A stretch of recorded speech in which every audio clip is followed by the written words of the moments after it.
Hello, this is the sharing of operational instruction for the simulator testing the PS version displays compliance testing.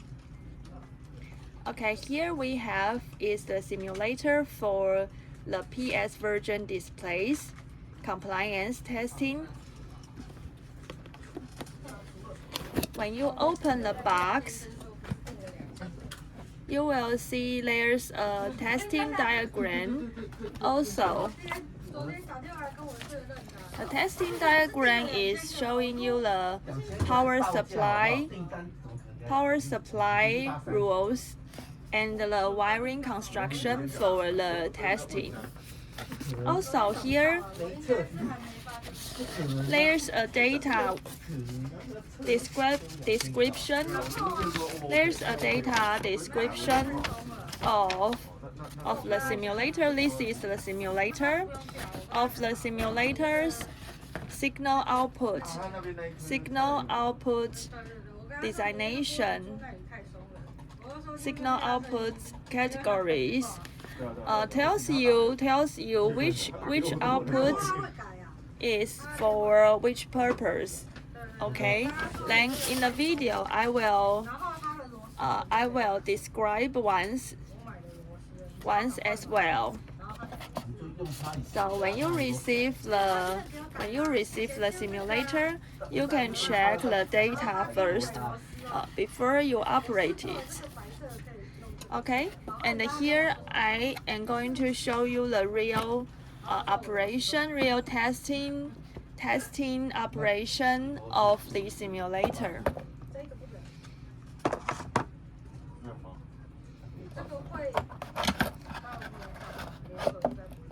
Then in the box we have here, this is the simulator and its cables. That's for PS version displays testing. Only the PS version displays. For the RS version displays, there will be another simulator and its wires. So here it's only for the PS version.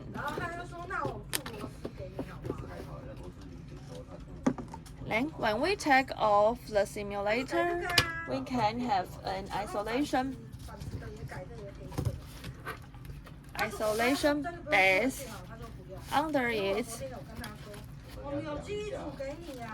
Then before we start it, we have to complete the wiring of the whole testing. And there's 2 points.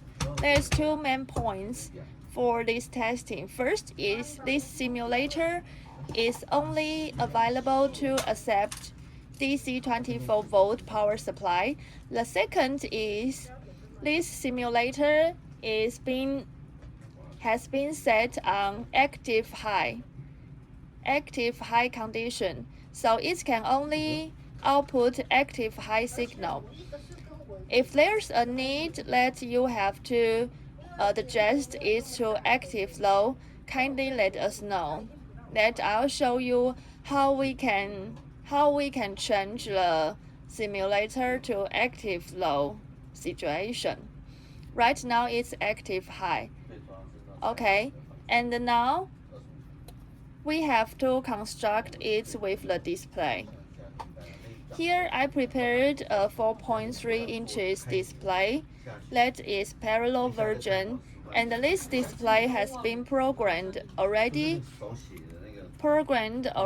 with the binary code for 6-bit binary code for lower digits, and the single input for emergency messages and direction arrows. So right now we have to connect the display with the simulator. Here I have prepared a set of cable. This one. This set of cable is for connecting to the PS version display only. And this cable is for transmission the parallel code, including the 6-bit binary code for lower digits. single code for the emergency messages and the direction arrow. And as you can see here, the parallel display total has 20 inputs connector. The first one, up one, is 10 inputs. The second one is also 10 inputs, so 10 as 10, total 20 inputs. But although it's 20 inputs, there are only 16 inputs are for the signals. The other 4 inputs, 2 here, this plus V is for the power supply and the ground also. The first 2 inputs is for the power supply display. Then the second C1 and C2 inputs are for the common ground. It's for to adjust the display to decide if the display is capable of the active high condition or active low condition. Right now, because our simulator is set on the active high, so which means because this simulator is simulating the lift control. So that means this lift control is set on active high, so we have to make the display set on active high as well.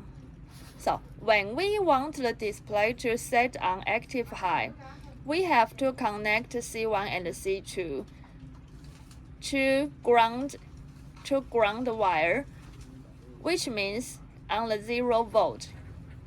It's on these 2 inputs together on the 0 volt inputs, then the floor signal and the direction arrow signal can connect to 24 volt. Okay, so right now we have to connect it with the simulator, and it's very simple. I have made a set of wire that is suitable for this display. Also, this cable is same. It's 100% the same cables that when we send the parallel displays, when we send the PS displays dispatch it to you, when you order this item, the same set of cables will be sent to customers. Which means will be sent to you together in the box with the display. So this display is the same one that is actually mounting on site, mounting on real project.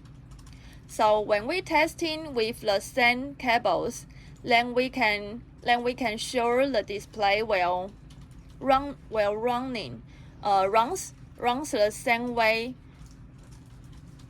runs the same way when it's mounting on site, when it's mounting on real construction as we test it.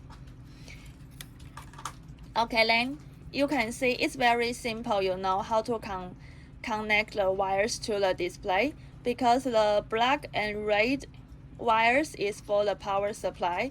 So you need to plug this connect to the one that has the power supply inputs.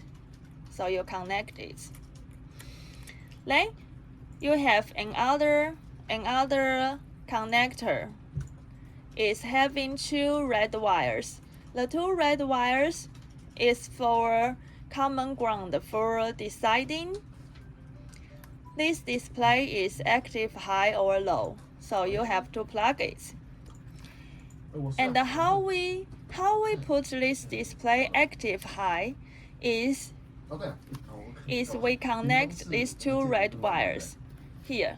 These 2 red wires coming to here. Coming to here. 好啊好啊，可是有人在那边可以收。 These two red wires coming from the display and to the simulator and connected to the ground wire of the display together. So the flower signal, which means here this flower signal and the direction arrow signal, can active high. Okay. Now after we done the construction, we can send the power supply to the display and the simulator. It's very simple. You just need to plug. Okay, there's another thing I forgot to mention is in the box. When you receive the simulator box, inside its layer we will attach this cable. This simple cable is for the power supplying purpose only.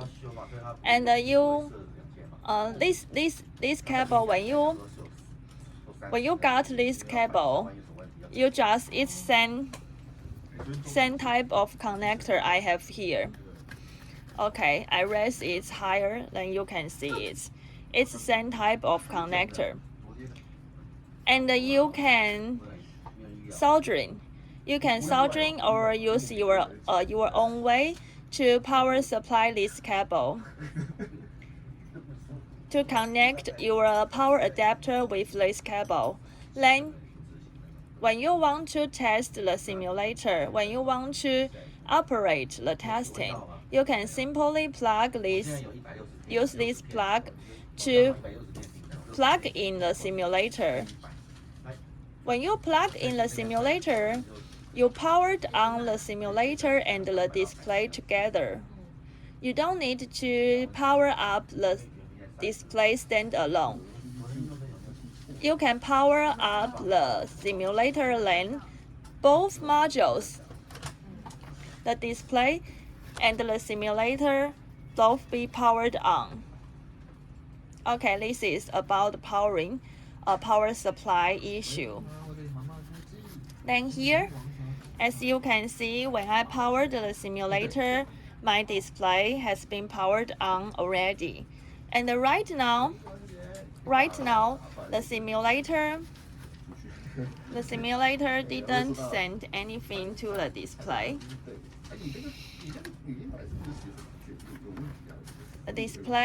The simulator didn't send anything to the display. But you can see our display has already shown a flower digits. That's because this program has set the flower code. This flower code we programmed the first flower, the bottom flower, U flower is showing when the elevator is not receiving any signal, which means even though the elevator didn't move, doesn't running, it still shows a U flower. The U flower set on hex code 0 position. And right now, when I send hex code 1, it will be E flower. Then, if it's hex code 2 on the first flower, and hex code 3 on the second flower. Now, speaking of sending signal, I'll show you closely that our simulator, there's a later besides the output of the simulator, and this later is corresponding to the display's input names. So which means you can easily distinguish which output is corresponding to which input. Now I'll move the camera more closely to the simulator. Then you can see what I mean.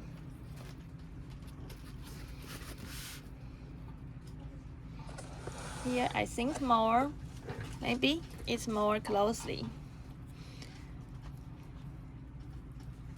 For you can see the letters on the simulator.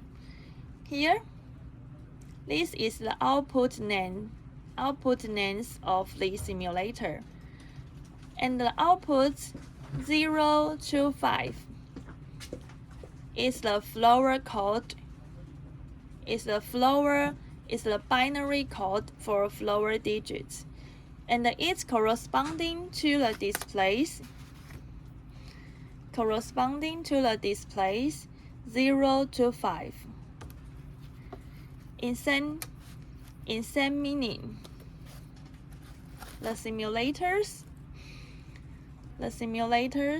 6, 7, 8, 9 is corresponding to the displays 6, 7, 8, and 9, and they are for the emergency messages. Now, here's a little difference is the displays. Is the simulators. Maybe we turn this angle. Okay, maybe I powered off this simulator first. Then it's be more clear that you can see the names on the simulator. Here's a little difference is in the simulator the 10 outputs 10, 11, 12, 13, 14, 15 is corresponding to the displays. Is corresponding to the displays A, B, C, D, E, and F. Others are all Arabic numbers. Only the last three inputs on the English letters, but on the simulator they are all Arabic numbers. I have described this parameter on the connector description on the data here. On the data I've put together with the simulator. Then you can see which output is corresponding to which input is corresponding to which function testing. Okay, basically that's all. It's a very friendly operation simulator for you can do a simple and a quick testing of your programming. When you programmed a new file from our software, you can use this simulator to do a quickly compliance testing. Then you can know your floor code if programmed well and the direction arrow effect if the way that follows your expectation.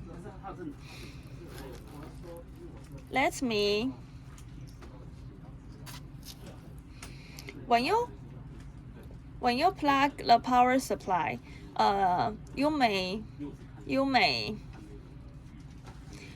find it's not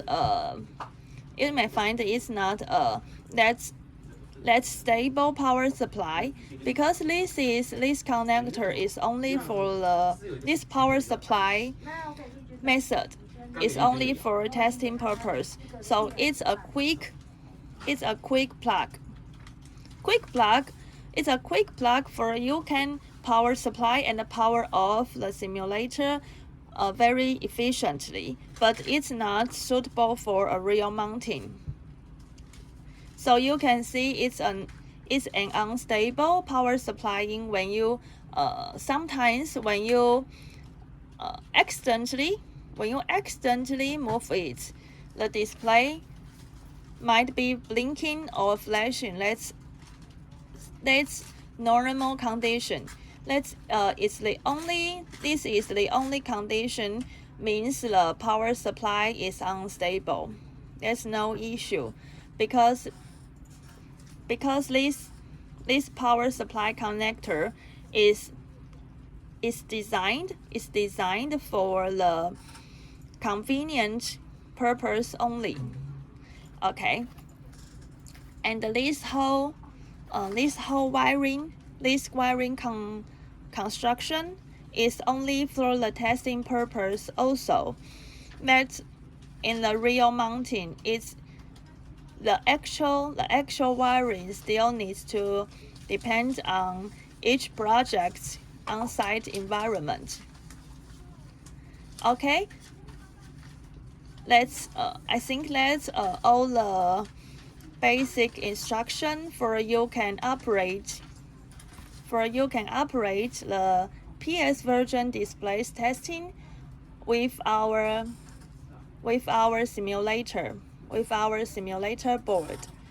If you have any question of the simulator board or the testing, feel free to write me email or contact me. Thank you.